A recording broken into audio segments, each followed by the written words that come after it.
Hello, hello, hello, guys. Early morning thoughts for older men. If you have any fitness questions, feel free to ask them. Say hello, hello, hello. Tell me where you're watching me from. I'm going to be coming to you live at different times. I know that some men, when I go live at 6 p.m. Pacific time, it's 9 p.m. Eastern time. Not the best time for you. You may catch my broadcast in the replay version, and that's great. Hopefully, you're getting some things out of it. But I want to mix it up and be available to you at different times so that we can connect, help you with your passion for fitness, help you understand it more so you can move forward with more certainty. I know there's a lot of information out there, and I want to help you work through it. Hello, Ahmad on Facebook. Great to have you here, sir. Do you guys have any questions? Let me know. Maybe it's some things I talk about in my post. Uh, so for me, I've been really when I think back how obsessed I've been with fitness now for 33 years. And I've had different levels of intensity all this time, but there's only really so much to learn where you get the majority. And then then you just start dicing down. Then you really get into the mental aspects of why you want to get fit. Why do you want to take to a higher level when you maybe be fit enough? All right. And so when I'm pumping out this information, uh, it's the things maybe I go through, but at this time, um,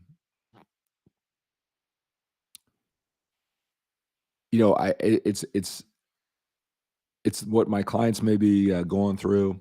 Maybe there's some questions or some thoughts that are so common among hardworking older men. That I know can help you, or I'm guessing what that would help you, right? So this is the time maybe fill in all the blanks. I love talking to men.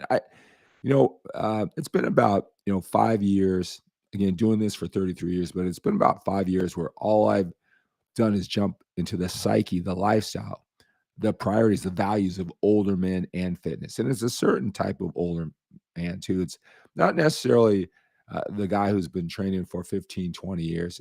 I work with those men, from times they're looking for that edge. They just can't ever crack a certain level of the way they want to look. And so they pick my brain. They come to me for coaching to take it to that higher level, to make sure they're doing everything right and see what I can pick out to get them to that higher level. Many times it's certain things that they've heard over and over for the last 15 years, but they didn't get the right priority, the right slant on it. So they've pretty much been doing the same thing for 15 years. And things aren't going to change. It feels like they're putting more and more effort, maybe trying things, but not changing the things that matter. So it's just more and more of the same things for 15 years. But the men who I really specialize in helping is uh, they're they're they're winners in their mind. Like what they put their head down and have worked on in life, their family, their business. I know there's always a higher level. I know for business,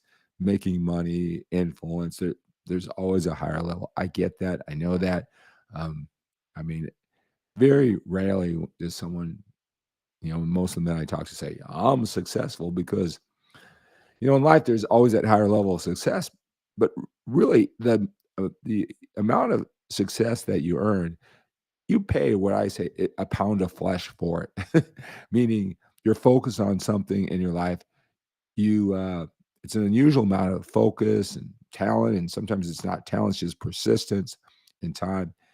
Uh, it's going to come off some other area of your life, and we're very well aware of what we're missing. Maybe later, maybe we don't understand in the moment that that's important and we're not putting that much focus on it, right? And that's maybe part of the formula too, is to we're just so obsessed, blind.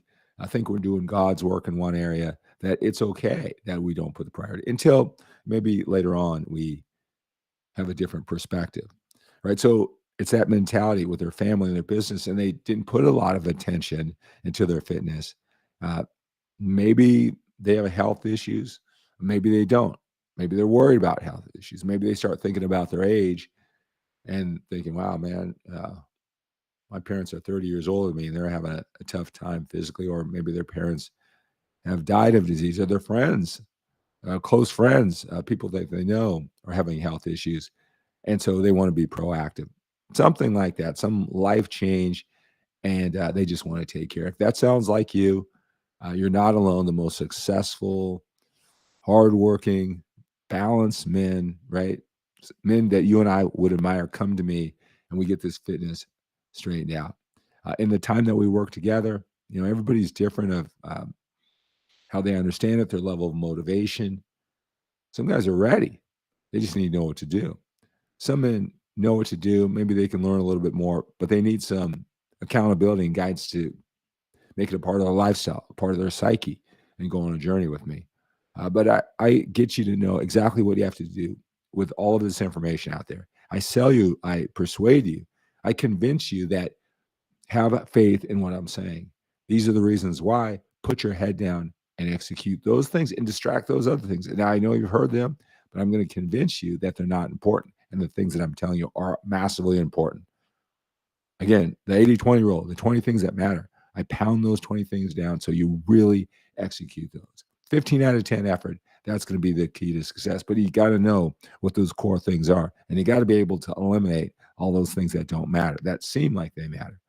And then what's really important is what can you expect in what time frame? How much you're going to gain, how much you're going to lose in what time frame? Because if you don't get that right, you could be doing everything right and move things around, switch things around unnecessarily. You'll take yourself off the right path because you just want more, you expect more with a really no understanding of how the body works. I say this to a lot of men, well, I'm satisfied, but I'd like it to be a little bit faster. And I said, besides you wanting it to be a little faster, what makes you think it happens faster? And they have no evidence, no support. They're not comparing friends or the last time they did it. All they know is they want more. Well, that's nice, but that's not how the body works, especially when you do it in a sustainable manner. So you can do it and have it for the rest of your life. And so that's what I do with my one-on-one coaching, one-on-one talking. You get as much as your understanding can get from my videos or all the videos on the internet. Uh, but if you really want to make that shift, that's what I do. All right. So let me answer any questions that you might have. Uh, do I still keep a logbook? Not a detailed logbook. So probably your answer is, like every set, every rep, like I just record it all. And no, I don't do that. I mean, if you're in the process, those attention to details, matter. What you don't want to do is with your overload, right? Consistently things like this happen. Like you think you're doing really well, and you did, I don't know, 7 reps at 50 pounds, and then if you were to look back on your logbook or think about it, you did, I don't know, 10 reps at 50 pounds last time. And if you would have known that you would have done that, you did 10 reps last time, you probably would have matched that. All right. I mean, I think those type of that's probably the best thing about a logbook. A lot of guys don't even refer back to what they did last week or 2 weeks ago. So then it just becomes record keeping. Well, the purpose of a logbook is to make sure your standards are constantly raised, that you do have that progressive overload. So if you need a logbook for that, it's a great mental habit to do. Joe asked, Skip, good morning. I just turned 42 days ago. Happy birthday, Joe. Happy birthday. Been training since I was 17, on and off. What 4-day split do you recommend to maintain? Thanks in advance.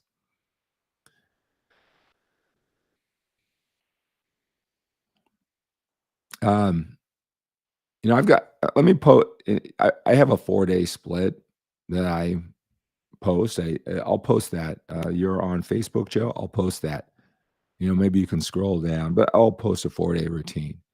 You know what's important now, again, as you process all this information. The fitness influencer, they'll talk with absolute certainty. You know why?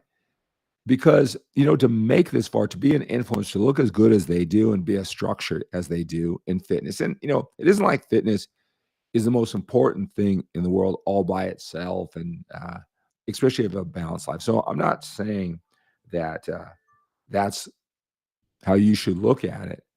Uh, you look at it in the context of other things like your relationships, your business, your goals in life, your happiness. It's just a part of that, of that puzzle. Okay. But when someone is really good at fitness, and there's always higher levels, right? Um, they got to convince themselves that they're doing God's work and everything they do is right, massively important. Now, uh, they could be right, they could change their mind later, right? So they talk with that absolute certainty. So that's one part of it. The other part of it is you demand absolute certainty. I know a lot of times, men will get frustrated uh, if I say, well, what's the right rep scheme?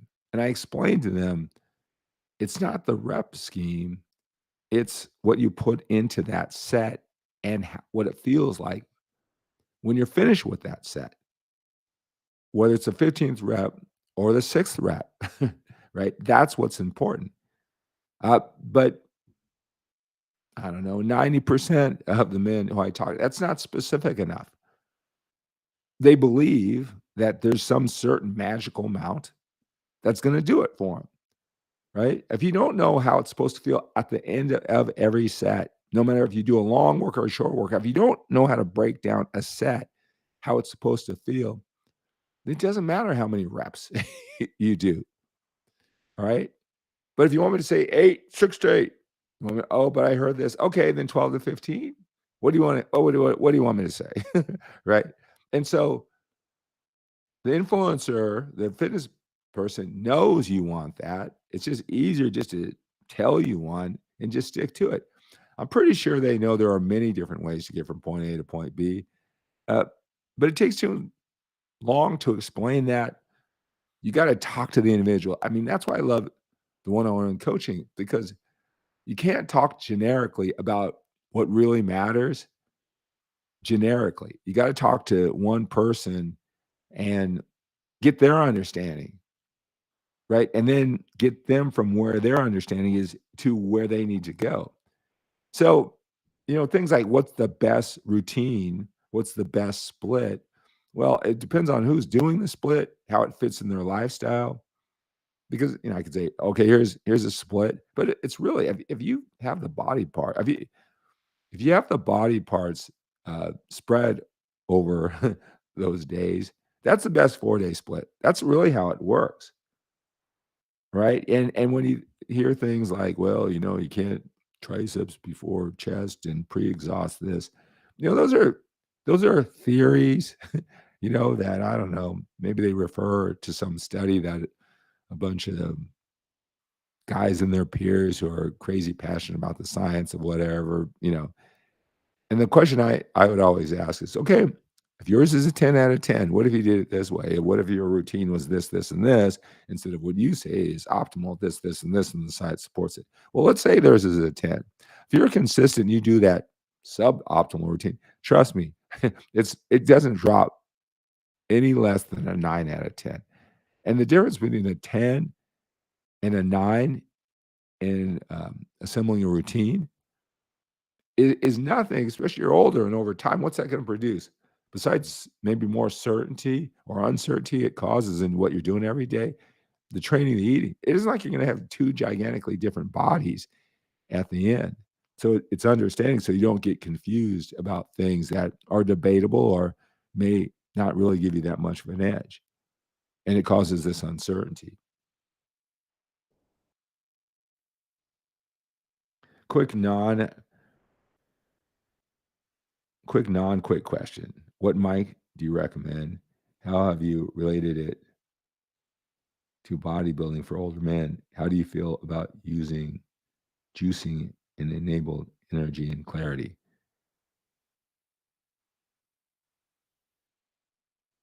What mic do you recommend? Is that this microphone? This is a Shure 7. I assume that's what you're talking about, what mic I use. And then this is a different question. How have you related it to bodybuilding for older men? The mic? Yeah, what mic? Yeah. James, I'm not sure if I understand if these questions are all detached. Have you related it for bodybuilding for older men? And then how do you feel about using juicing in enabling energy and clarity? Um, what's funny, I was Ryan DeLuca, one of the founders of bodybuilding.com. He was talking the story where, you know, being from the bodybuilding world, and he went to some regular fitness events, and someone was asking him all about juicing, and he gave this big elaborate answer, and he just assumed they were talking about steroids or juicing, right? So I'm gonna just assume that you mean, juicing, um, your food, for enabling. I don't know a lot about it. Don't know a lot about it, so I can't give you any answers there. Gary, hey man, good morning. Good morning, Gary. Have you ever found yourself deep in thoughts, kind of distracting in a workout for your goal or aim in that workout? I wonder if there's a if it's I wonder if it's the pre-workout or coffee. you know, I talked about Gary is that coming on at this time early in the morning just to break down the thoughts that we have at this age, breaking down the terror hour, as I call it, that when you wake up in the morning and all your decisions that you've made, the stress that you have of the day, the challenges that you're facing, how it just builds up, compounds, compounds, compounds. And if you don't get a hold of that during the terror hour, it's a horrible way to start your day, right? Um, so I'm just like you. I have that, and oh yeah, I've had myself deep in thoughts. Yes, all the time. I have myself deep in thoughts. Um, and that's mental reframing, that's conditioning, that's what we all have to do. Some of us are better than others, seeing the bright side. Um, our imagination is such that we can quickly create a path in our mind that if we do this, and gain control and get in shape and have one great workout at a time, one conversation, whatever, one break, um, that that's the best way to get focused again, right? That mental reframing of our situation that we constantly have to do again. It's a skill set that I've learned over many, many years, and that's what I do with my coaching. And I'm not necessarily talking about the fitness coaching. Is I call myself a master reframer. I can look at your situation and see things that you can't see because you're just emotionally tied to the situation. You are feeling the potential downside, the risk of letting yourself down, letting your family down, failing, again, risking your time and your money, your effort, your self-esteem. And if you were to fail, we get locked into that a lot of times. Or sometimes we just get locked, we're blind to the downside. We lack objectivity and perspective. And so what I do as a coach is I provide objectivity and perspective where you may see one or two uh, explanations for your situation or one or two paths to get out of a challenge. I may see 20, all right, because I'm not attached to it and I'm skilled at helping men, giving that objectivity and perspective, no matter what it is in life, your relationship with your wife, um, your challenges with your boss or with your employees, or what the next step in life is, in addition to what fitness options. We would get blocked in to one or two options when there's really probably a dozen. We just can't think of them at the time. And many times, because I'm so conditioned at it, and I've helped out so many men, and I probably talked to over the last year, who knows, I might have talked to 50 men, all your age, similar values. Our situations are all a little different that have asked me the same question or have expressed the same challenge. And I've thought about it and thought about it and got their opinion and let it marinate probably 50 times. So I've already probably put in, who knows, 10 hours of thought into what you're thinking about the first time where you lack objectivity and perspective. So I can just rattle it off. And then you have this whole buffet of options to choose from. You might stick to whatever you originally thought and plan to get yourself out of the challenge or the situation. But now you have, who knows, 10 or 20 to think of. I can tell stories of my situations or other men's situations, and you just got more to work with, more options. We need more options in life, not fewer options sometimes. Hello, Warren on YouTube. Great to have you here, sir. You're welcome, Jan.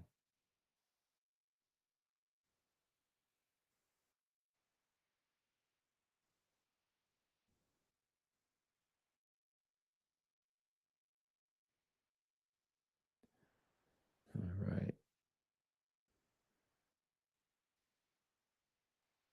right. Yeah. So, all right, guys. Good questions. Good energy. Um, Look, when I pop up, I'll tell you is that a lot of times when in the internet, the information it's constantly flowing. I mean, then I'm looking at my setup here, producing this video in 4K quality. James asked about the microphone, right? I mean, it's constantly flowing, the technology, my ability to come to you, it's constantly changing. And sometimes I just like to get some super structured system of presenting and just stick to it, right? And a lot of times you just throw on the camera, not even worry about that, and just come to you without some plan, let you guys take it away, right? So I got to do this more, right? So get some value out of it and worry less about the perfect production. Just whatever it takes to help you one person at a time. Let's see here. Let me see if there's any questions before we go. You're welcome, Gary. All right, guys. So that's going to do it. Got to come up with a name for these little pop ins early in the morning, getting your mind straight for the day. All right. All right. So, hey, let's take on today with a sense of urgency. I've got 2 championships for my kids. My 9-year-old daughter has a softball championship.